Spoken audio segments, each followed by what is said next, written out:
اللہ کریم فرماتے ہیں کہ کیا آپ نے اس شخص کو نہیں دیکھا کہ جو ایک ایسی بستی پر سے گزرا وَهِيَ خَاوِيَةٌ عَلَىٰ عُرُوشِهَا، جو اپنی چھتوں کے بل گری پڑی تھی، یعنی بستی تباہ ہو گئی تھی. وہ آدمی وہاں سے گزرا، وہ حضرت عزیر علیہ السلام تھے. بہت سارے مفسرین کے نزدیک بعض نے یہ لکھا ہے کہ چونکہ یہاں اللہ نے کسی کا ذکر نہیں کیا تو ہم بھی کسی کو مخصوص نہیں کرتے، لیکن کثیر کی تعداد یہ ہے کہ حضرت عزیر تھے. آپ گزرے ایک بستی میں تو آپ نے دیکھا کہ وہ بستی تباہ حال ہو گئی ہے اور زمین پلٹ دی گئی ہے، چھتوں کے اوپر لوگ مرے ہوئے پڑے ہیں. تو آپ کے دل میں خیال آیا کہ یا اللہ تو انہیں کیسے زندہ کرے گا بعد موتہا، مرنے کے بعد. خیال آیا، اللہ کریم نے نا انہی پہ موت طاری کر دی، حضرت عزیر علیہ السلام پہ. ان کے پاس تھوڑا سا کھانا تھا، ایک گدھا تھا، درخت کے نیچے لیٹ گئے گدھے کو باندھ کے. اللہ تعالیٰ نے ان پر نیند طاری کی اور وہ 100 سال تک سوتے ہی رہے. وہ بے آباد بستی آباد ہو گئی، وہاں شہر آباد ہو گیا، دنیا آباد ہو گئی، زمانہ آباد ہو گیا. آپ جب سوئے تو آپ کی عمر مبارک 40 سال تھی. 100 سال کے بعد اٹھے، ثم بعثا، جب اٹھے قال کم لبثت، اللہ نے فرمایا کتنی دیر سوئے؟ قال لبثت یوما او بعد یوم، کہنے لگے یا ایک دن سویا ہوں یا دن کا تھوڑا سا حصہ. تو رب کریم نے فرمایا نہیں، آپ تو 100 سال تک سوئے رہے. فرمایا وہ دیکھو ذرا گدھے کی طرف. وہ گدھا جو تھا نا ان کا وہ گل سڑ گیا، ہڈیاں بکھر گئیں، اور وہ جو کھانا تھا نا، پھل تھے، شربت تھا، سالن تھا، اس کا حال یہ ہے کہ لم یتسنہ، وہ باسی بھی نہیں ہوا. یہ ہے میرے رب کی قدرت. جس نے پہلے گل سڑ جانا تھا وہ باسی بھی نہیں ہوا، اور وہ گدھا اس کی ہڈیاں بھی بکھر گئیں. تو رب کریم نے فرمایا سمجھ آئی ہے میں مردے کیسے زندہ کروں گا؟ عرض کی یا اللہ ایسی سمجھ آئی ہے جو کبھی بھولے گی بھی نہیں. 100 سال تک سوئے رہے. یہ بڑا لطیف واقعہ ہے. حضرت عزیر علیہ السلام اٹھ کے نا تو اپنے گھر گئے تو کوئی پہچانتا ہی نہیں تھا. ایک بوڑھی اماں جس کی عمر بہت زیادہ ہو گئی تھی، اس کو جا کے سلام لی تو آپ فرمانے لگے اس اماں سے یہ عزیر کا گھر ہے؟ تو اماں فرمانے لگی ہاں ہے تو عزیر کا، لیکن وہ تو 100 سال پہلے غائب ہوئے، دوبارہ آئے ہی نہیں. آپ فرمانے لگے اماں میں ہوں عزیر. اماں کہنے لگی کہ عزیر کی تو ہر دعا قبول ہوتی تھی، اگر آپ عزیر ہیں نا تو دعا کریں. میری ٹانگیں جواب دے گئی ہیں، آنکھوں سے نظر نہیں آتا، آپ دعا کریں، اگر آپ واقعی عزیر ہیں تو اللہ مجھے شفا دے دے گا. تو حضرت عزیر نے دعا کی تو رب نے انہیں شفا دے دی. حضرت عزیر کی عمر اس وقت بھی 40 سال تھی. حضرت عزیر کی عمر جب گئے تب بھی، واپس آئے تو، اور حضرت عزیر کا بیٹا ان سے ملا تو اس کی عمر 118 سال تھی. پوتے بھی بوڑھے تھے. لوگوں نے حضرت عزیر علیہ السلام سے کہا یہ کیا ہے؟ فرمانے لگے یہ میرے اللہ کی قدرت ہے، یہ میرے رب کی قدرت ہے. آج بھی آپ دیکھ لیں کہ کچھ لوگوں کے بعد ساری زندگی سفید نہیں ہوتے، اور کچھ 17 سال کے 16 سال کے نوجوان ہیں تو سارا سال ان کا سفید ہو جاتا ہے. علامات وہ آ جاتی ہیں جو بوڑھوں میں ہوتی ہیں. تو اللہ تبارک و تعالیٰ نے فرمایا کہ یہ ہماری قدرت ہے. اس طرح کر کے ہم مردوں کو زندہ کریں گے. جب مومن قبروں سے اٹھیں گے نا، مومن آنکھ کھلے گی تو کہیں گے سویرا ہو گیا، جیسے ابھی سوئے تھے نا، کہیں گے دن چڑھ گیا. تو اللہ فرمائے گا ہاں دن بھی چڑھ گیا ہے اور رب رسول کے دیدار کا نظارہ بھی تمہیں دیا جائے گا. اٹھو بڑی شاندار صبح ہوئی ہے. اور کافر جب اٹھے گا تو کہے گا اوہو اب میرے لیے کیا نئی سزا ہے. تو اس سے بالکل آگے متصل حضرت ابراہیم علیہ السلام کا وہ واقعہ اسی پارے میں ذکر کیا گیا ہے. جب حضرت ابراہیم علیہ السلام نے کہا تھا کہ اے اللہ مجھے دکھا تو مردے کیسے زندہ کرے گا، تو رب کریم نے فرمایا یقین نہیں. عرض کی یا اللہ اطمینان قلبی کے لیے ایک علم الیقین ہوتا ہے، ایک عین الیقین ہوتا ہے، ایک حق الیقین ہوتا ہے. کہ یا اللہ میں اطمینان قلبی کے لیے. تو اللہ نے فرمایا 4 پرندے لے لو. حضرت ابراہیم علیہ السلام نے 4 پرندے لیے. کچھ نے لکھا ہے کوا تھا، مور تھا، مرغی تھی، کبوتر تھا، مختلف نام آئے. وہ 4 پرندے لیے، پھر ان کو ذبح کیا، پھر ان کا قیمہ بنایا، پھر گوشت ایک دوسرے میں مکس کیا، پھر 4 مختلف پہاڑیوں پہ رکھا. اللہ نے فرمایا مکس ہو گئے نا آپس میں، اب تم آواز دو. حضرت ابراہیم نے آواز دی اور رب نے زندگی دی. اور وہ پرندے اپنی ٹانگوں پر چلتے ہوئے حضرت ابراہیم کے پاس آ کے کھڑے ہوئے. تو فرمایا ابراہیم جس طرح ان کو زندہ کیا نا، اسی طرح پھر قبروں سے میں ہڈیاں بھی زندہ کر کے نکال دوں گا. میں ایک فلسفی کو پڑھ رہا تھا. یہ ہمارے جدید دور کے فلسفی بڑے عجیب باتیں کرتے ہیں. وہ کہتے ہیں جی ہوا ایسی چلتی ہے کہ انسان قبر میں ہوتا ہے تو ہڈیاں گل سڑ جاتی ہیں تو کوئی بھی نہیں بچتا. اور پھر آپ کہتے ہیں کہ کچھ کو عذاب ہوتا ہے، کچھ کو ثواب ہوتا ہے. تو قبر کے اندر جب مردے چلے گئے تو آپ یہ بھی کہتے ہیں بعض لوگ ایک ایک قبر سے 70 اٹھیں گے تو ایک کو عذاب ہو رہا ہے، ایک کو ثواب ہو رہا ہے. یہ کیا ماجرا ہے؟ ہمارے بزرگوں نے جواب دیا ہے. ہمارے بزرگوں نے یہ جواب دیا ہے کہ یہ ہوائیں، یہ فضائیں، یہ ساری اللہ کی قدرت ہے۔ ہر آدمی کو ٹھنڈ لگ جاتی ہے سردیوں کے موسم میں۔ میں نے کچھ ایسے بندے دیکھے ہیں، بلکہ کوئی مجھے کہے گا تو میں دکھا دوں گا، ساری سردیاں سویٹر نہیں پہنتے، پھر فوت ہو جاتے ہیں۔ اور کئیوں نے 6 پہنے ہوتے ہیں، پھر بھی دانت کے ساتھ دانت بج رہا ہوتا ہے، وہ کہتے ہیں توبہ توبہ بڑی ٹھنڈ ہے۔ یہ بھائی آب و ہوا ایک ہی ہے، لیکن وجود کے اثر قبول کرنے کے معاملات بھی اور یہ یہی معاملہ قبر میں ہوگا۔ دیکھیں نا، حضرت عزیر علیہ السلام کے گدھے نے بھی آب و ہوا لکھی اور کھانے نے بھی، تو گدھا گل سڑ گیا پر کھانا گلا سڑا۔ دوسری بات یہ ہے کہ قبر میں بندے اکٹھے ہیں، تو کسی کو عذاب تو کسی کو ثواب۔ تو امام جلال الدین سیوطی رحمۃ اللہ علیہ فرماتے ہیں 2 بھائی اگر ایک پلنگ پہ سوئے ہوں تو ایک خواب میں لاہور ہوتا ہے، دوسرا پشاور ہوتا ہے، سوئے کہاں ہوتے ہیں؟ اکٹھے ایک پلنگ پہ۔ وہ ایک کہتا ہے میں رات کو لاہور تھا، اور دوسرا کہتا ہے نہیں تو غلط کہہ رہا ہے، میں تو پشاور تھا، تو ہوتے کہاں ہیں؟ تو اگر ایک جگہ پہ آپ موجود ہیں اور اللہ تبارک و تعالیٰ نے آپ کو روحانی طور پر کہیں کا کہیں پہنچا دیا ہے، تو اسی طرح قبروں میں بھی اگر کسی کو عذاب ہوگا تو ہو ہی جائے گا، اللہ معاف کرے، اور اگر کسی پہ رحمت ہوگی تو وہ بھی انشاءاللہ ہو ہی جائے گی۔ تھوڑا سا آگے بڑھتے ہیں۔ پھر اللہ تبارک و تعالیٰ نے نا اپنی راہ میں خرچ کرنے کی بات ارشاد فرمائی، فرمایا اگر تم میری راہ میں خرچ کرو گے تو میں تمہیں 700 گنا کر کے واپس کروں گا۔ اللہ کی راہ میں خرچ کریں گے تو کتنا ملے گا؟ یہاں بھی معاملہ یقین کرنے کا ہے۔ قوم کو یقین آ جائے نا کہ ڈبل ہو جائیں گے تو ساری قوم لٹ جاتی ہے۔ اگر اتنا یقین ہو جائے نا ڈبل ہو جائیں گے تو لٹ جاتی ہے، تو اگر یہ بھی یقین ہو جائے نا کہ 700 گنا ہو جائیں گے تو پھر بھی میرا خیال یہ ہے کہ قوم لٹنے کو تیار ہو سکتی ہے، لیکن وہاں لٹ کے برباد ہوتے ہیں۔ رب رسول کے رستے میں لٹیں گے تو آنے والی نسلوں کو بھی اللہ آباد فرما دے گا، اللہ آباد کر دے گا آنے والی نسلوں کو۔ یہ بھی ایک انوکھی فطرت ہے انسان کی، جس کو اللہ تعالیٰ نے اس بارے میں بیان فرمایا۔ محبوب آپ نے اس شخص کی طرف نہیں دیکھا جو حضرت ابراہیم سے جھگڑا کر رہا تھا ان کے رب کے بارے میں؟ جھگڑا کیوں کر رہا تھا؟ ان آتاہ اللہ الملک، کیونکہ اللہ نے اسے ملک عطا فرمایا۔ اللہ نے بادشاہی دیا تو وہ اللہ کے معاملے میں جھگڑے کرنے لگ گیا، وہ کہتا ہے میں ہی رب ہوں۔ تو حضرت ابراہیم علیہ السلام نے فرمایا میرا رب تو وہ ہے جو زندہ کرتا اور مارتا ہے۔ تو بیوقوف نے دلیل کیا دی؟ نمرود کہنے لگا میں رب ہوں، تو فرمایا میرا رب وہ ہے جو زندہ کرتا اور مارتا ہے، تو کہتا ہے میں بھی زندہ کرتا ہوں مارتا ہوں۔ دلیل کیا ہے؟ ایک سزائے موت کا قیدی منگایا اور حضرت ابراہیم علیہ السلام کے سامنے کہنے لگا بھی تمہاری سزا کیا تھی؟ وہ کہنے لگا کل پرسوں پھانسی ہونے والی تھی۔ کہنے لگا جاؤ تم آزاد ہو۔ کہنے لگا دیکھ لو میں نے زندگی دے دی نا، حالانکہ یہ پرسوں مر جاتا۔ اور ایک بے گناہ کو پکڑا، تلوار ماری اور قتل کر دیا۔ کہنے لگا دیکھو میں بھی تو زندگی اور موت دیتا ہوں۔ اب حضرت ابراہیم اس کی اس دلیل پر اعتراض کر سکتے تھے، آپ نے خاص غور کرنا ہے بات پہ۔ اعتراض کر سکتے کہ تو پاگل ہے، زندگی تو یہ ہے نا کہ جس کو تلوار سے مارا اسے اٹھا کے دکھا، یہ اعتراض ہو سکتا تھا۔ لیکن جب کوئی بیوقوفوں جیسی دلیل دینا، تو علم مناظرہ کا اصول یہ ہے کہ پھر اسے اس کی زبان میں جواب دیا جاتا ہے، پھر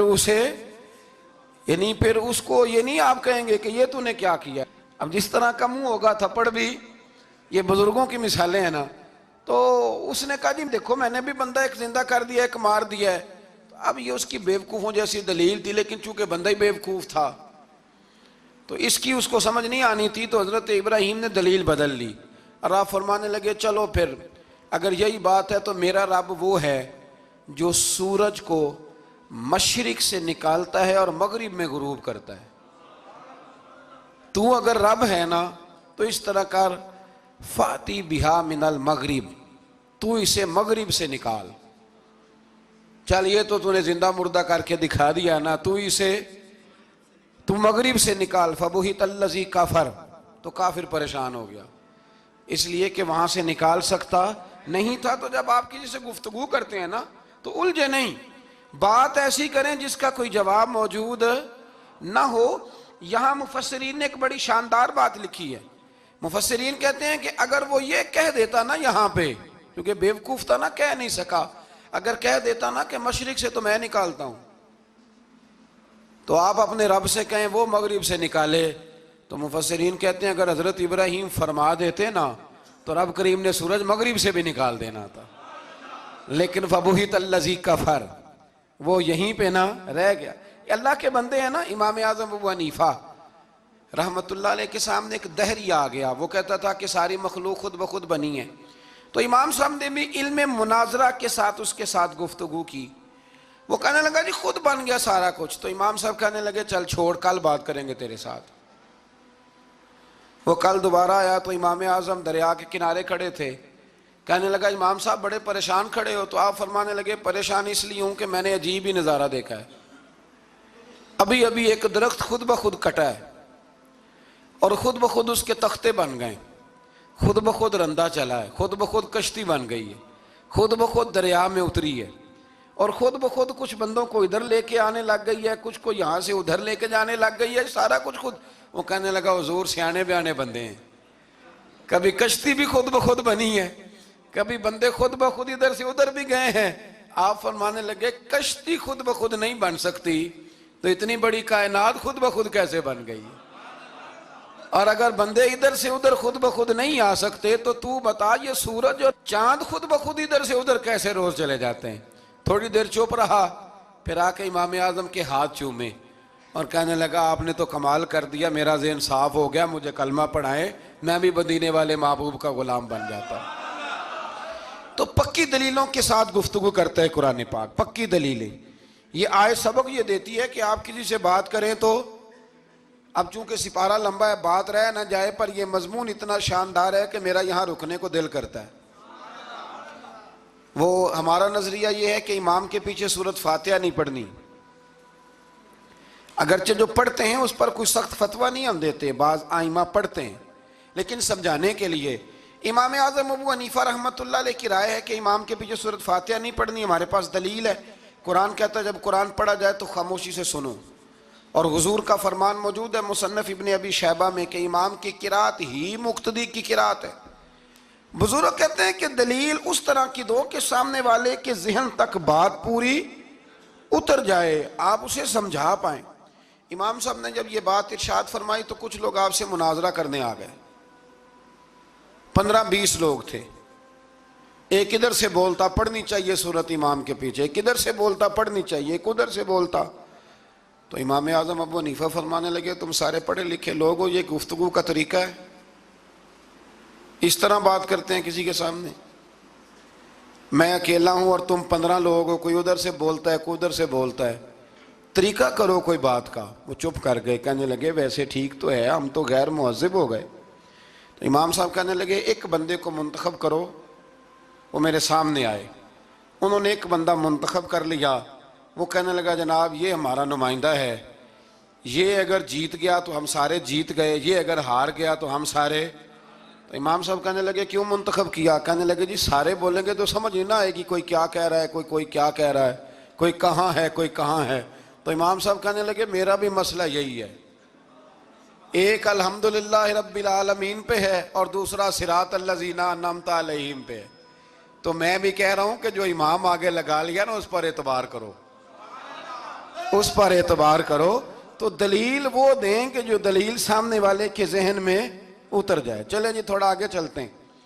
اللہ کریم نے نا آگے ایک اور مثال بیان کی. یہ جو بہت سارے لوگوں کے دلوں میں خیال آتا ہے نا, قبروں میں جائیں گے ہڈیاں گل جائیں گی سڑ جائیں گی تو کیسے اٹھیں گے. تو اسی پارے کی آیت نمبر 259 میں اللہ تعالیٰ نے ہمارا وہ مسئلہ بھی حل کیا اور 2 واقعات تفصیل کے ساتھ تیسرے پارے میں بیان فرمائے. مریم جب جوان ہو گئیں تو حضرت زکریا ایک دن اندر داخل ہوئے تو دیکھا کہ وہاں بے موسم پھل پڑے ہوئے ہیں, موسم بھی نہیں ہے اور وہ پھل موجود ہیں. تو اللہ کے نبی نے اللہ کی ولیہ سے پوچھا کہ یہ کہاں سے آئے؟ انا لکی ھذا, پوچھنے لگے حضرت زکریا یہ کہاں سے آئے؟ قالت ہوا من عند اللہ. تو حضرت مریم کہنے لگی یہ میرے اللہ کی طرف سے آئے ہیں, یہ مجھے اللہ نے دیے ہیں. اور ان اللہ یرزق من یشاء بغیر حساب, اور جب رب کسی کو رزق دیتا ہے تو پھر بغیر حساب و کتاب ہی عطا فرماتا ہے. تو حضرت زکریا کے پاس اولاد کوئی نہیں تھی, بوڑھے ہو گئے تھے.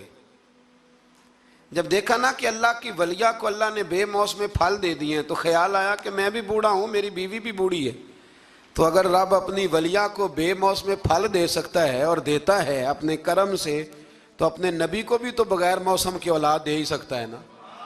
اب موسم تو گزر گیا، بڑھاپا آ گیا، لیکن وہاں کھڑے ہو کے حضرت زکریا نے دعا مانگی، رب نے قبول فرمائی، اور حضرت یحییٰ علیہ السلام حضرت زکریا کو عطا فرمائے۔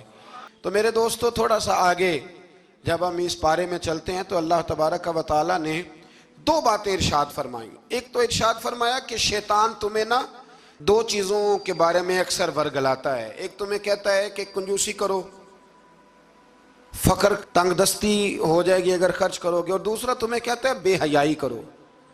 اللہ نے فرمایا یہ دو کام تم نے کرنے نہیں، نہ تم نے بخل کرنا ہے اور نہ تم نے بے حیائی کرنی ہے۔ اور پھر آگے جا کے ارشاد فرمایا کہ دانائی بڑی حکمت ہے، عقل مندی بڑی حکمت ہے، زندگی دانائی سے گزارو۔ یؤتی الحکمت من یشاء، اللہ جسے چاہتا ہے حکمت عطا کرتا ہے۔ ومن یؤت الحکمت فقد اوتی خیرا کثیرا، اور جسے اللہ نے دانائی دی نا، عقل، اللہ فرماتا ہے اسے ہم نے خیر کثیر عطا کی۔ کام سارے ہی ہو جاتے ہیں، پر جو عقل کے ذریعے کیا جائے نا، شیخ سعدی نے کہا تھا اگر تیرے پاس 1 من علم ہے نا تو 10 من عقل کی بھی ضرورت ہے، پھر وہ علم آگے پہنچتا ہے۔ 10 من، 1 من شعور کے ساتھ، دانائی کے ساتھ۔ میرے نبی کریم علیہ السلام نے نا بڑی دانائی کے ساتھ دین پھیلایا ہے، بڑی حکمت کے ساتھ، بڑی خوبصورتی کے ساتھ۔ حضور نے، ایک شخص نے آگے کہا یا رسول اللہ صلی اللہ تعالیٰ علیہ وسلم میں 5 نمازیں نہیں پڑھ سکتا، 2 پڑھوں گا۔ تو صحابہ کہتے ہیں ہمارے دل میں خیال آیا کیسے اجازت ملے گی، نماز تو فرض عین ہے، ہر نماز کی ہر رکعت کا ہر سجدہ فرض ہے، اور یہ پوری 3 نمازوں کی چھٹی مانگ رہا ہے۔ لیکن حضور نے حکمت سے دین پھیلایا، دانائی سے۔ مسند امام احمد بن حنبل میں موجود ہے، حضور نے فرمایا اگر 2 نمازیں پڑھو گے، 3 نہ پڑھو گے تو کلمہ تو پڑھ لو گے نا دل سے۔ حضور پڑھ لوں گا، فرمایا چل تو 2 ہی پڑھ لینا، کلمہ پڑھ صحیح۔ حضرت ابو ہریرہ کہتے ہیں اس نے 3 نمازوں کی چھٹی کی شرط پر کلمہ پڑھا، ابھی پورا ہفتہ نہیں ہوا تھا کہ اس نے 5 نمازیں کیا تہجد بھی شروع کر دی۔ اس شخص نے پھر اشراق اور چاشت بھی پڑھی، وہ ساری رات مصلی پہ بھی بیٹھا۔ لہٰذا دانائی کے ساتھ گھر بھی آپ کا حکمت سے چلے گا، دانائی سے چلے گا، دکان بھی آپ کی حکمت اور دانائی سے چلے گی۔ تو مسلمان اس کو نہیں کہتے جو جذباتی ہو جائے، جو فٹافٹ مرانے پہ اتر آئے، اس کو کہتے ہیں جو بڑی دانائی کے ساتھ، حکمت کے ساتھ چیزوں کو لے کے آگے بڑھتا ہے۔ پھر اللہ تبارک و تعالیٰ نے نا 5ویں سے 6 رکوع میں سود کی حرمت بیان کی، اور اللہ کریم نے فرمایا کہ یہ جو لوگ کہتے ہیں نا کہ سود بھی تجارت کی طرح ہی ہے، یہ بھی تو کاروبار ہی ہے، فرمایا قیامت کے دن یہ اس طرح کھڑے کیے جائیں گے جس طرح کسی کو شیطان چھو لینا، شیطان چھوتا ہے تو وہ آدمی یوں ہو جاتا ہے جیسے پاگل ہو گیا ہے۔ تو ان لوگوں کو جو سود اور کاروبار کو ایک کہتے ہیں، انہیں بھی قیامت میں پاگلوں کی طرح کھڑا کیا جائے گا۔ اور پھر اللہ تعالیٰ نے حکم دیا، فرمایا سود چھوڑ دو جو باقی رہ گیا ہے، اس سے جان چھڑا لو، اور اگر تم نے ایسا نہ کیا فَإِن لَمْ تَفْعَلُوا، اگر تم نے ایسا نہ کیا فَأْذَنُوا بِحَرْبٍ مِّنَ اللَّهِ وَرَسُولِهِ، پھر اللہ اور اس کے رسول سے جنگ کرنے کے لیے تیار ہو جاؤ۔ طویل ترین آیت قرآن مجید کی، آیت نمبر 282، اس میں اللہ تعالیٰ نے فرمایا جب بھی تم نے لین دین کرنا ہے اسے لکھنا ہے۔ ایک لفظ سے نا مجھے تو کئی دفعہ چڑی ہو جاتی ہے، وہ لفظ ہے کہ مجھے اعتبار ہے۔ میں کہتا ہوں کہ وہ والدین بڑے ظالم ہیں جو کہتے ہیں مجھے جوان بچی اکیلی کالج جاتی ہے تو مجھے اعتبار ہے، جوان بچے کو 10-20 ہزار روپیہ جیب میں ڈال کے گلی میں بھیج دیتے ہیں اور کہتے ہیں مجھے اعتبار ہے۔ اسی طرح وہ لوگ بھی بڑے ظلم کرتے ہیں جو اپنے بھائی کے ساتھ لین دین کرتے ہیں، تحریر نہیں کرتے اور کہتے ہیں مجھے اعتبار ہے۔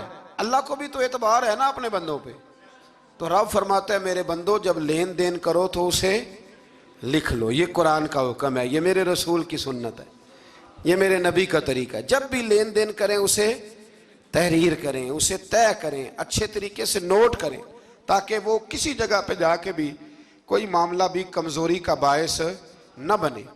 تو اس آیہ کریمہ میں اللہ کریم نے یہ بھی ارشاد فرمایا کہ للہ ما فی السماوات و ما فی الارض، آگے جا کے فرمایا کہ زمین آسمان میں جو کچھ بھی ہے ان سب کا مالک اللہ ہے. ہمیں اللہ نے جو کچھ دیا نا وہ استعمال کرنے کے لیے دیا ہے. اگر ہم مالک ہوتے تو قیامت میں حساب نہ دیتے. مالکوں نے کبھی حساب نہیں دیا، حساب تو منشی دیتے ہیں. اللہ نے ہمیں استعمال کرنے کے لیے چیزیں دی ہیں، اس لیے اللہ فرماتا ہے ثم لتسألن یومئذ عن النعیم. قیامت میں نا میں تم سے ایک ایک نعمت کے بارے میں سوال کروں گا. تو یہ ساری امانتیں ہیں اللہ کی. جتنا کچھ ہمارے پاس ہے، وہ کوئی بھی صلاحیت ہو، کوئی بھی قوت ہو، تو اس کو صحیح صحیح استعمال کریں امانت کو. پھر میرے عزیز، اللہ تبارک و تعالیٰ نے نا اس سورہ مبارکہ کے آخر میں ہمیں ایک دعا سکھائی ہے. وہ بڑی شاندار دعا ہے. ہر چیز طلب کرتی ہے کہ اس کو پڑھا جائے، دیکھا جائے، پر اس دعا کے آخری لفظ یہ ہیں واعف عنا، اللہ ہم سے درگزر فرما. اور آخری لفظ یہ ہیں کہ واغفر لنا، اللہ ہمیں بخش دے، وارحمنا، اور اللہ ہم پہ رحم فرما. اس لیے کہ انت مولانا، تو ہی ہمارا مددگار ہے. فانصرنا علی القوم الکافرین، اللہ کافروں کے مقابلے ہمیں ہماری مدد فرما. تو پھر آگے سورہ آل عمران شروع ہوتی ہے. سورہ آل عمران کے بالکل ابتدا میں اللہ کریم نے فرمایا کہ قرآن پاک میں 2 قسم کی آیات ہیں. کچھ آیات بالکل واضح ہیں اور کچھ آیات ایسی ہیں کہ جو متشابہ ہیں، جن کو سمجھنے کی ضرورت ہے. تو فرمایا جن کے دلوں میں کجی ہے نا، کھوٹ ہے، وہ متشابہ آیات کے پیچھے جاتے ہیں. کچھ آیات بالکل واضح ہیں، کچھ کو سمجھنے کی ضرورت. تو 2 لوگ قرآن پڑھ پڑھ کے فساد برپا کرتے ہیں. یہ وہ لوگ ہیں جو متشابہات کے پیچھے لگتے ہیں، واضح آیات کی طرف نہیں جاتے. ہمارے زمانے میں بھی ہم دیکھتے ہیں کہ قوم یہ جو واضح آیات ہیں ان پر عمل نہیں کرتی، بلکہ کچھ ایسی آیات، کچھ ایسی باتیں جن کو بڑی گہرائی اور گہرائی سے سمجھنے کی ضرورت ہے وہ لے کے آ جاتی ہیں. کہتے ہیں یہ فلسفہ بیان کریں. تو میں کہا کرتا ہوں جو سیدھی سیدھی چیزیں ہیں پہلے ان پہ عمل کر لو نا. نمازیں 5 فرض ہیں، وہ پہلے پڑھو نا. ماں باپ کی خدمت فرض ہے، وہ کرو. حق سچ بولو، حلال روزی کھاؤ، جو ہے وہ دیانتداری کا مظاہرہ کرو. تو یہ کام کرو نا. پھر آگے فلسفے میں بھی چلے جائیں گے، پھر منطق کی باتیں بھی چھیڑ لیں گے.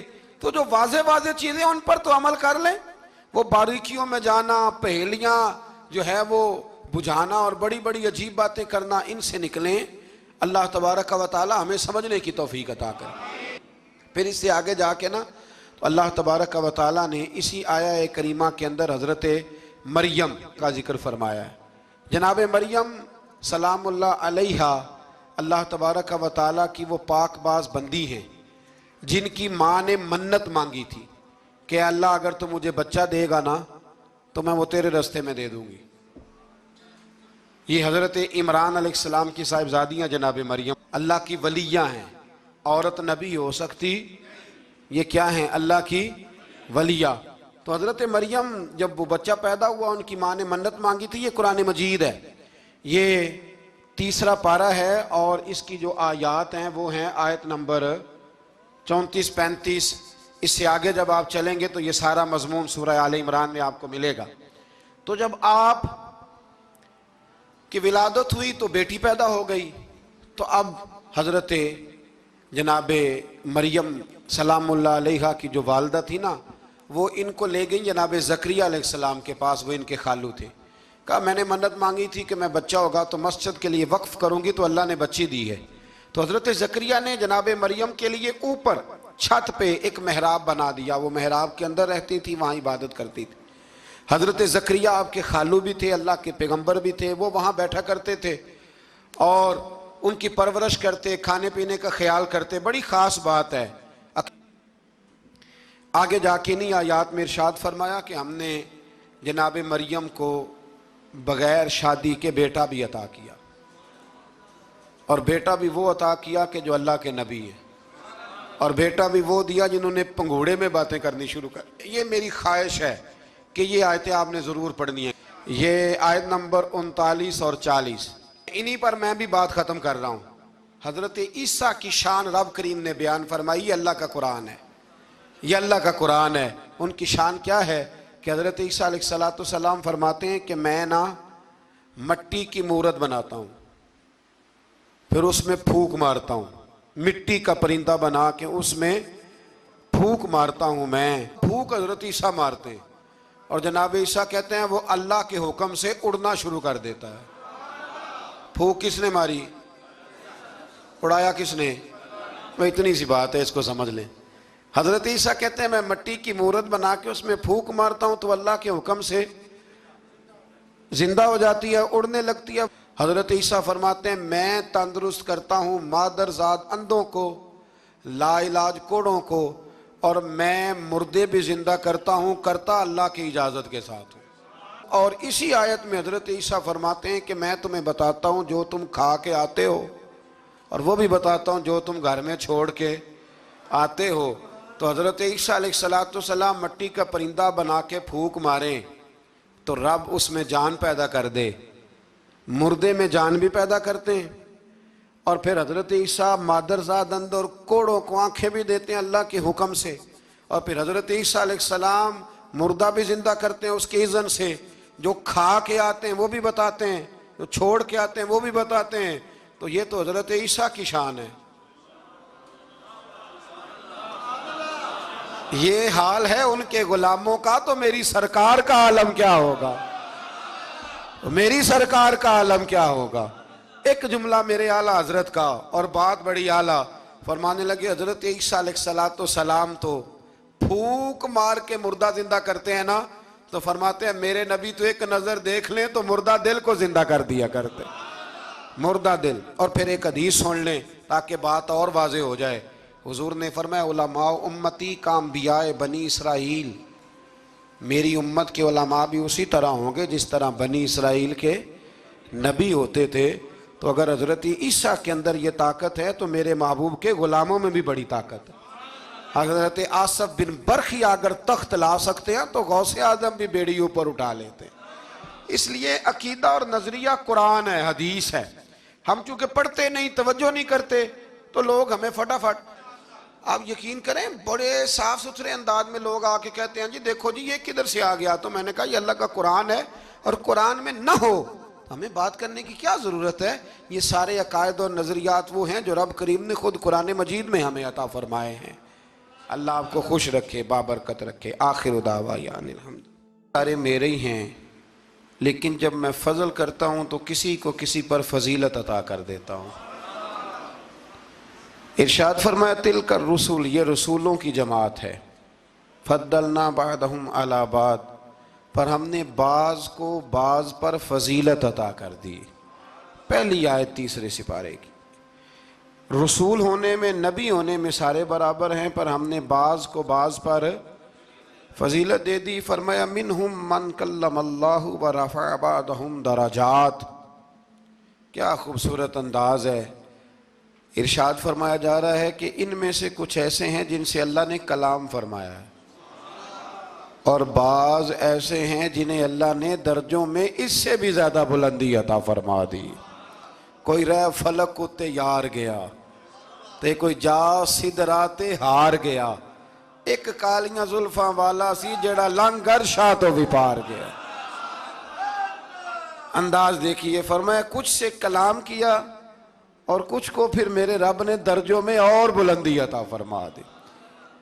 اب اللہ جس کو بلندی عطا کرے وہ کتنی بلندی پہ گیا ہے اس کا کوئی اندازہ کر سکتا نہیں. تو میرے اللہ نے بھی نہ بات کھلی چھوڑ دی. فرمایا چلو حساب لگاتے رہو. اعلیٰ حضرت فرماتے ہیں کمان امکان کے جھوٹے نقطوں، تم اول اور آخر کے پھیر میں ہو. محیط کی چال سے تو پوچھو وہ کدھر سے آئے اور کدھر گئے تھے. وہ تو بات بڑی دور نکل گئی، تم ابھی تک اس چکر میں ہو کہ کہاں سے آئے اور کہاں گئے. محمد سر وحدت ہے، کوئی رمز ان کی کیا جانے. شریعت میں تو بندے ہیں، حقیقت میں خدا جانے. اور نہ حلیمہ بھید کھلا ہے یہ، نہ مقام میں چونو چرا ہے یہ. تو خدا سے پوچھ وہ کون تھے تیری عظمتیں جو بڑھا گئے. لباس آدمی پہنا تو جہان آدمی سمجھا. وہ مزمل بن کے آئے تھے، تجلی بن کے نکلیں گے. تو پہلی آیت میں ہی اللہ تعالیٰ نے اپنے انبیاء کی اور اپنے محبوب کی عظمت کو بیان فرمایا. پھر اللہ تبارک و تعالیٰ نے اس سے اگلی آیات کے اندر اپنی راہ میں خرچ کرنے کا حکم دیا، اور پھر آگے بڑھ کے نا اللہ تبارک و تعالیٰ نے اسی پارے میں وہ عظیم آیت ارشاد فرمائی جسے آیت الکرسی کہا جاتا ہے۔ آیت الکرسی میں اللہ تعالیٰ کی عظمتوں کا بیان ہے، شانوں کا بیان ہے، بلندیوں کا بیان ہے، اور اس کے کمال اختیار اور کمالات کا بیان ہے۔ اور یہ وہ خوبصورت آیت کریمہ ہے آیت الکرسی۔ یہ حدیث آپ نے آج رٹ لینی ہے، یہ رٹ لینی ہے آپ نے حدیث، اور اتنی پکی رٹنی ہے کہ میرا مشورہ ہے کہ بچوں کے کانوں میں بھی بتانی ہے کہ یہ کام بھولنا نہیں۔ نبی پاک علیہ السلام نے فرمایا جو ہر فرض نماز کے بعد آیت الکرسی پڑھے گا نا، وہ مرنے سے پہلے پہلے جنت میں اپنا مقام دیکھ لے گا۔ اب اس سے بڑی فضیلت کیا ہوگی کہ مرنے سے پہلے پہلے امام سیوطی علیہ رحمہ نے اس حدیث کو نقل فرمایا۔ اللہ کریم نے نا آیت الکرسی کے فوراً بعد ارشاد فرمایا لا اکراہ فی الدین، اس دین میں سختی کوئی نہیں۔ تو یا اللہ پھر کیا ہے؟ وہ جو کافر بڑا اعتراض کرتے ہیں نا کہ دین تلوار سے پھیلا ہے، تو دین ان لوگوں نے فوجوں کے ذریعے پھیلایا ہے، تو اللہ تبارک و تعالیٰ نے تیسرے پارے کی آیت نمبر 256 میں وضاحت فرما دی کہ دین میں کوئی جبر نہیں ہے۔ ہاں ہم نے صورتحال واضح کر دی ہے، حق بیان کر دیا ہے۔ اب جو بندہ انکار کرے گا اس حق کا وہ شیطان کے ساتھ ہے، اور جو ایمان لے آئے گا تو پھر اس نے ایک مضبوط چیز کو پکڑ لیا ہے، اور اس مضبوط چیز کو پکڑا ہے جس نے کبھی کھلنا نہیں ہے۔ فرمایا دین میں کوئی جبر نہیں، سختی نہیں، لیکن نا دل اللہ کے کنٹرول میں ہے نا سارے، تو اللہ اگر چاہے تو سارے کافروں سے کلمہ پڑھوا دے، لیکن رب فرماتا ہے میں تمہیں حق بتاؤں گا، مان لو گے تو جنت ہے، نہ مانو گے تو جہنم ہے۔ تو اس لیے جبر والی بات کوئی نہیں۔ آگے اللہ تعالیٰ نے نا اسی پارے میں ارشاد فرمایا کہ اے محبوب علم تر الی الذی حاج ابراہیم فی ربہ۔ عبداللہ بن مقفع ایک ایرانی تھا، مجوسی، پھر ایمان لے آیا۔ اسے ابو جعفر منصور نے قتل کروایا چونکہ وہ بنو امیہ کا حامی تھا۔ اس کی کتاب ہے کلیلہ و دمنہ، آج بھی کہیں کہیں پائی جاتی ہے۔ اس سے لوگوں نے کہا کہ تو قرآن کے مقابلے میں کوئی کلام تیار کر، تیرا گھر سونے سے بھر دیں گے۔ اس نے کہا مجھے کتابیں دو اور مجھے مہلت دو 1 سال کی، کہیں 6 مہینے کی آتا ہے۔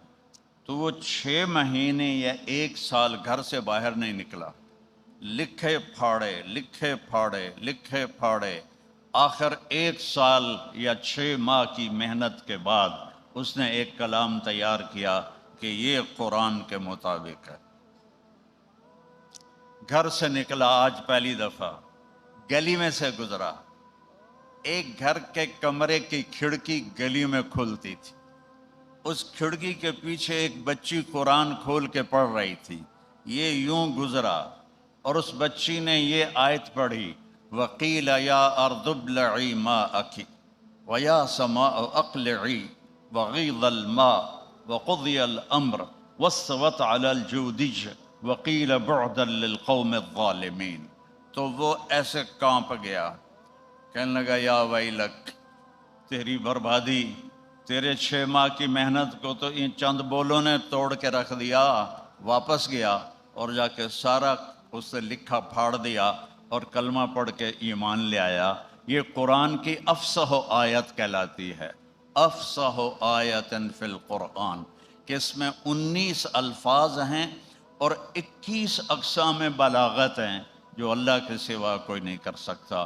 الفاظ 19 ہوں، اقسام بلاغت 21 ہوں، یہ اللہ کے سوا کوئی نہیں کر سکتا۔ 7 معلقہ آپ سب بچے علماء جانتے ہیں، وہ لٹکے ہوئے تھے بیت اللہ میں، اور ابھی تک کوئی ان سے بڑھ کے کلام نہیں آیا تھا۔ جب قرآن اترنا شروع ہوا تو ایک ایک کر کے اترتے گئے اترتے گئے اترتے گئے۔ امرؤ القیس کا قصیدہ لٹکا رہا، اس کی بہن زندہ تھی، وہ مر گیا تھا، تو قریش نے کہا تو سن نہیں رہی محمد پر جو کلام آ رہا ہے، اس نے تو سارے کلام زیر کر دیے ہیں، تو بھی اتار دے۔ وہ کہنے لگے نہیں، ابھی میرے بھائی جیسا کلام نہیں آیا، جب آئے گا تو میں دیکھ لوں گی۔ تو اسی وجہ سے اس کا قصیدہ پہلے نمبر پر ہے، پہلا قصیدہ ہی اس کا ہے۔ کفا نبک من ذکر حبیب و منزل بسقط اللواء بین الدخول فحوملی فتوضح فالمقرات لم يعف رسمها لما نسجتها من جنوب وشمعلی ترى بعر الارآم في عرصاتها وقيعانها كأنه حب فلفلي كأني غداة البين يوم تحمل لدى سمرات الحي ناقف حنظلي وقوفا بها صحبي علي مطيهم يقولون لا تهلك أسا وتجملي وإن شفائي عبرة مهراقة فهل عند رسم دارس من معولي ففاضت دموع العين مني صبابة على النحر حتى بل الدمع محملي۔ یہاں تک تشبیب ہے، آگے پھر وہ انیزہ کا عشق شروع کرتا ہے۔ یہ وہ قصیدہ ہے۔ یہ آیت اتری وقیل یا ارض ابلعی ماءک ویا سماء اقلعی وغیض الماء وقضی الامر واستوت علی الجودی وقیل بعدا للقوم الظالمین۔ تو امر القیس کی بہن نے کہا لا یخاطب السماوات والارض الا ربہما، کہ زمین آسمان سے خطاب کوئی شاعر نہیں کر سکتا، زمین آسمان سے خطاب صرف زمین آسمان کا رب بھی کر سکتا ہے۔ تو جا کے اپنے بھائی کا قصیدہ اتار دیا۔ تو اللہ تعالیٰ نے ہمیں اتنی بڑی نعمت سے نوازا ہے کہ ہمارے پاس قرآن موجود ہے، اور قرآن میں سب سے بڑا علم ہے اللہ۔ اپنے اللہ کا پہلے تعارف حاصل کرو۔ ہمارے پاس عقلی تعارف ہے، ایمانی، عاشقانہ، مجنونانہ، محبوبانہ تعارف نہیں ہے۔ ہمارے پاس ہے عقلی تعارف ہے، کیونکہ ہم جب قرآن پڑھتے ہیں تو ہم سمجھتے نہیں کہ اللہ اپنے آپ تعارف کروا، شروع ہی اپنے تعارف سے کیا، الحمدللہ رب العالمین الرحمن الرحیم مالک یوم الدین۔ سبحان اللہ۔ پورے آسمانی کتابوں کا سردار ہے قرآن، اور قرآن کی سردار ہے سورہ بقرہ، اور سورہ بقرہ کی سردار ہے آیت الکرسی، جو صرف اللہ ہی اللہ ہے، اللہ ہی اللہ ہے۔ اللہ لا الہ الا ہو، اللہ ہے جس کے سوا کوئی معبود نہیں۔ اس نے لا کے نیچے ہر چیز کو کاٹ دیا۔ آپ ایک کاپی پر صفر صفر صفر صفر لکھتے جاؤ، لکھتے جاؤ، لکھتے جاؤ، پوری کاپی بھر دو۔ کوئی عدد لکھا ہے آپ نے؟ کوئی لکھا ہے؟ وہ سر تو ہلاؤ، نہیں لکھا نا۔ اب شروع میں ایک لکھ دو، ایک۔ اب ہر صفر دوسرے سے طاقتور ہو رہا ہے۔ ایک 10 بن رہا ہے، دوسرا 100 بن رہا ہے، تیسرا 1000 بن رہا ہے، چوتھا 10,000 بن رہا ہے، پانچواں لاکھ بن رہا ہے، چھٹا 10 لاکھ بن رہا ہے، ساتواں کروڑ بن رہا ہے، آٹھواں 10 کروڑ بن رہا ہے، نوواں ارب بن رہا ہے، 10واں 10 ارب بن رہا ہے، اور پھر 11واں کھرب بن رہا ہے، اور 12واں 12 کھرب بن رہا ہے، اور اس کو چلاتے جاؤ۔ جتنا چلاؤ گے ایک کی طاقت اسے بڑھاتی جائے گی، بڑھاتی جائے گی، بڑھاتی جائے گی۔ ایک کو ہٹا دو تو سب صفر ہے۔ اس کائنات کے پیچھے اللہ کی اکائی ہے، اس کی وحدانیت ہے۔ قل هو اللہ احد، وہ احد ہے۔ ایک ہوتا ہے واحد، ایک ہوتا ہے احد۔ واحد کا ثانی بنتا ہے، واحد کا تثنیہ بنتا ہے، احد کا تثنیہ نہیں بنتا۔ میں اس کرتے کا واحد مالک ہوں، ٹھیک ہے، میں اس کرتے کا احد مالک ہوں، یہ غلط ہے۔ قل هو اللہ احد، کوئی ثانی نہیں، کوئی ثانی نہیں۔ لیس کمثلہ شیء وہو السمیع العلیم، اس جیسا کوئی ہے ہی نہیں۔ کاف کیوں دو حرف تشبیہ کیوں ہیں؟ ایک ہی کافی ہے، لیس مثلہ شیء۔ دو حرف تشبیہ، مجھے ایسے ہی دھندلا یاد ہے کہ جلالین میں تھا کہ کاف زائدہ ہے، اور ایک تفسیر میں پڑھا تھا کاف تحسین کے لیے، جملے کو خوبصورت بنانے کے لیے۔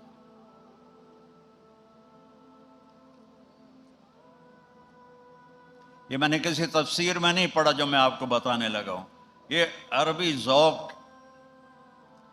ہے اللہ نے مجھے دیا۔ اگر یہ سارے علماء بیٹھے ہیں صحیح ہے تو میرے رب کا کرم ہے، غلط ہے تو میری غلطی ہے۔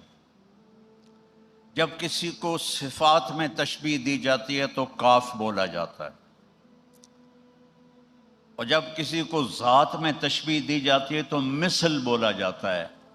آپ لوگوں کو چاچے زید کا پتہ ہوگا جو ہر کتاب میں ہے، ہر کتاب میں امر کو مارے رکھتا ہے، ضرب زید امرم، وہ کبھی خود مارا جاتا ہے، ضرب زید، کبھی اکل زید، کبھی جاء زید، کبھی ذہا زید، وہ تو انہوں کوئی اور نام ہون تک ملیا ہی کوئی نہیں، چلو نام ہی تبدیل کر دو۔ ایسی آئین نو سے ڈرنا، طرز کہن پہ اڑنا، منزل کٹھن یہی ہے قوموں کی زندگی میں۔ زید کل اسدی، تو وہ زید شیر تو نہیں ہے، بہادر ہے تو کاف۔ یا متنبی مجھے بڑی یاد تھی، تو لڑکے تکرار کرتے تھے، میں کتابیں یاد کرتا تھا، حفظ کرتا تھا، اللہ نے مجھے اتنا اچھا حافظہ دیا تھا۔ تو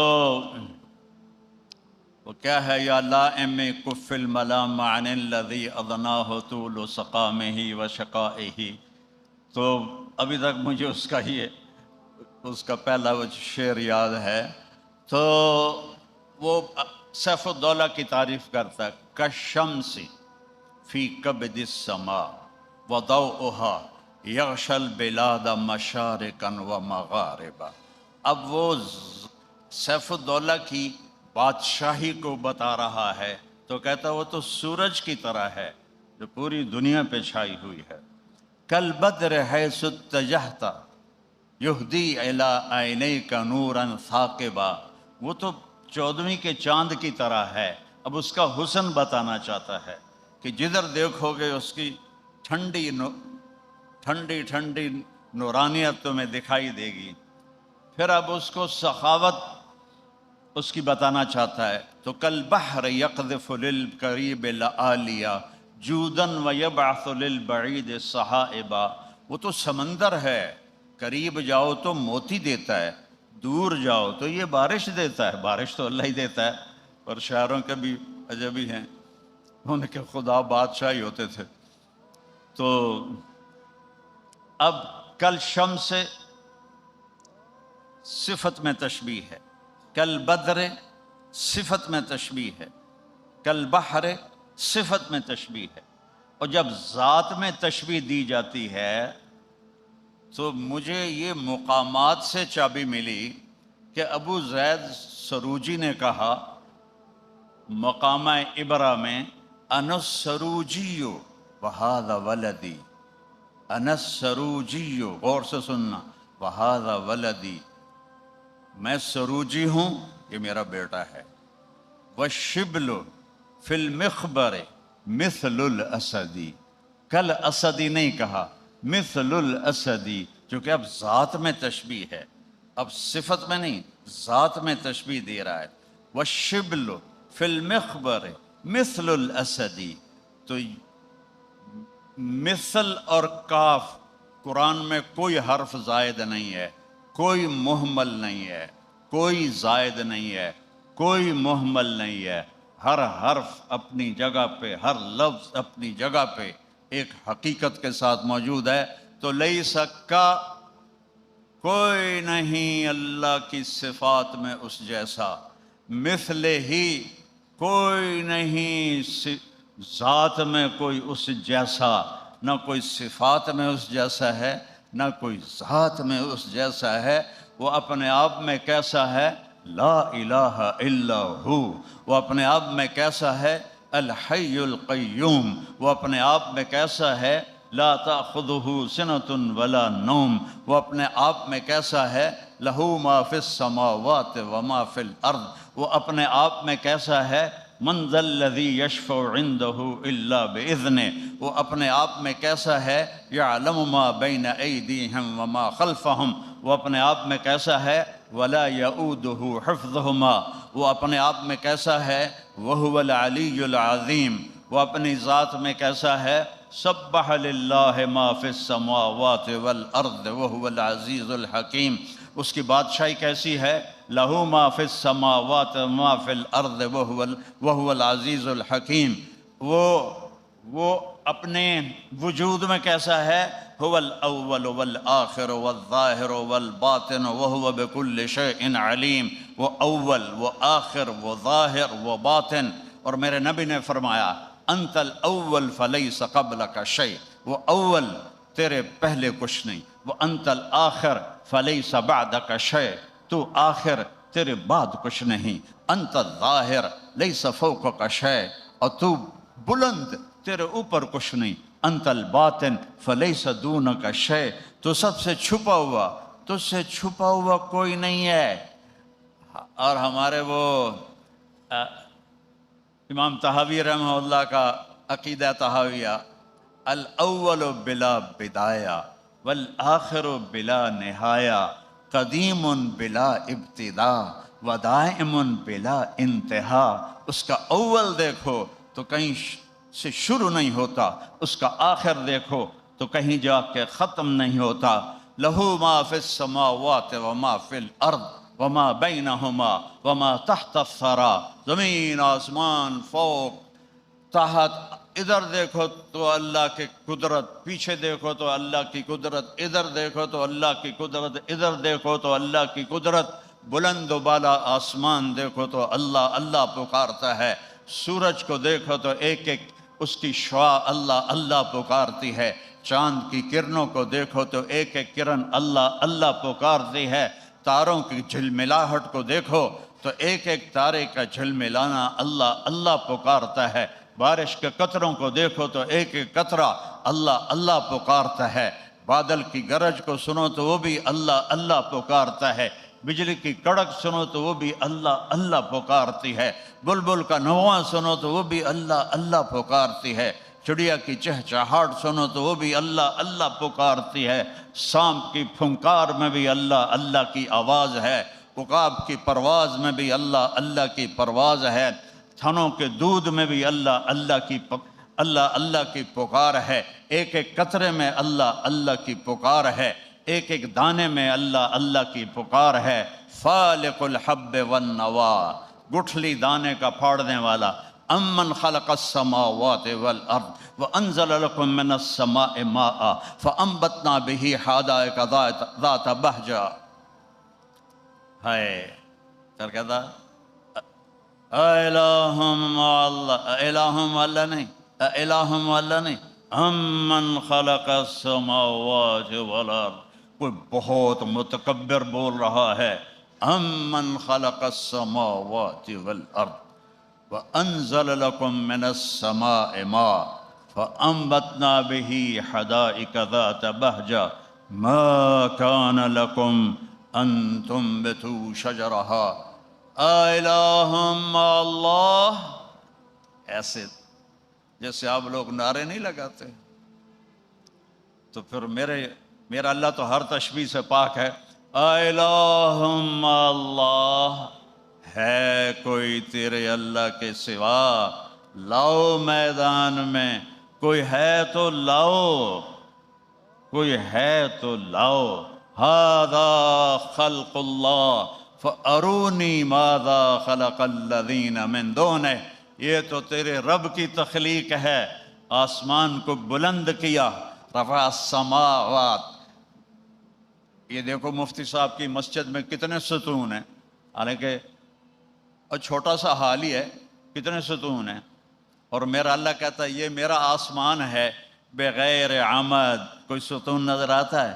حل تری من فطور، کوئی شگاف کوئی پھٹن نظر آتی ہے؟ ثم ارجع البصر، ایک دفعہ نہیں، لاکھوں دفعہ نہیں، بس دیکھتا جا دیکھتا جا دیکھتا جا دیکھتا جا، کرتین، کیا ہوگا پھر؟ ینقلب الیک البصر خاسئا وہو حسیر، تیری آنکھیں ناکام لوٹیں گی، تو اپنے رب کے آسمان میں نہ پھٹن دکھائے گا نہ کمی دکھائے گا۔ تاروں کی گردش دیکھو، سورج چاند کی گردش دیکھو، الشمس تجری لمستقر لها ذلك تقدیر العزیز العلیم والقمر قدرناه منازل حتى عاد كالعرجون القدیم للشمس ينبغي لها ان تدرك القمر ولا الليل سابق النهار وكل في فلك يسبحون۔